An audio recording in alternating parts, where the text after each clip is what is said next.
ఏ నేరస్తుడు పుట్టుకతోనే నేరస్తుడు కాదు, పరిస్థితుల ప్రభావం వల్లనే అలా మారాడు అంటారు కదా. అలాగే పోలీసు కూడా ఎదుటివారిని అవమానించి హింసించి ఆనందించాలి అని అనుకోడు. పరిస్థితుల ప్రభావంతోనే అలా మారుతాడు. ఎవరికి కష్టాలు వచ్చినా పోలీసులకు చెప్పుకోవచ్చు.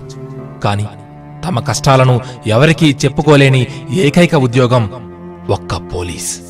ఉద్యోగం చేస్తే ఒకరు, చేయకపోతే మరొకరు నిందిస్తారు. ఏ పనికైనా నిర్దేశిత పని గంటలు ఉంటాయి కాని డ్యూటీకి వెళ్లే సమయమే గాని తిరిగి వచ్చే సమయం తెలియనిది ఒక్క పోలీసు ఉద్యోగమే. డ్యూటీకి వెళ్లి వస్తా అంటారు గాని ఎప్పుడు వస్తావు డాడీ అని పిల్లలు అడిగితే మాత్రం ఏ పోలీసు దానికి సమాధానం చెప్పలేడు. ఏమండి పండక్కి ఊరెళ్దామా అని భార్య అడిగితే సమాధానం చెప్పకుండా తప్పించుకు తిరుగుతాడు పోలీసు. బంధువుల పెళ్లి, ఇతర శుభకార్యాలకు పాపం సెలవు లేదు.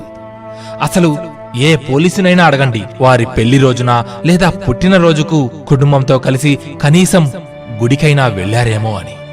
ఇవన్నీ చెబితే జీతాలు తీసుకుంటున్నారుగా అంటారు. కానీ పోలీసు కన్నా ఎక్కువ జీతాలు తీసుకునే ఏ ఉద్యోగికి అయినా తగిన గౌరవము, విశ్రాంతి దొరుకుతుంది. అదే పోలీసుకి కరువు. ఎన్ని సంస్కరణలు వచ్చినా పోలీసులకు మేలు చేసే ఏ మార్పు అమలు కాలేదు. కాబట్టి ప్రజలు ఈ ఖాకీలపై కొంచెము కారుణ్యము చూపిస్తే వారు మన కోసం ప్రాణాలు ఇస్తారు. వారిని మనుషుల్లా చూద్దాం, చాలు, దేవుడిలా మనల్ని రక్షిస్తారు అన్నట్టు చెప్పడం మర్చిపోయాను. తులసివనంలో గంజాయి మొక్కలుంటాయి. ఆ గంజాయి మొక్కలను పట్టించుకోకూడదు. ఏమంటారు?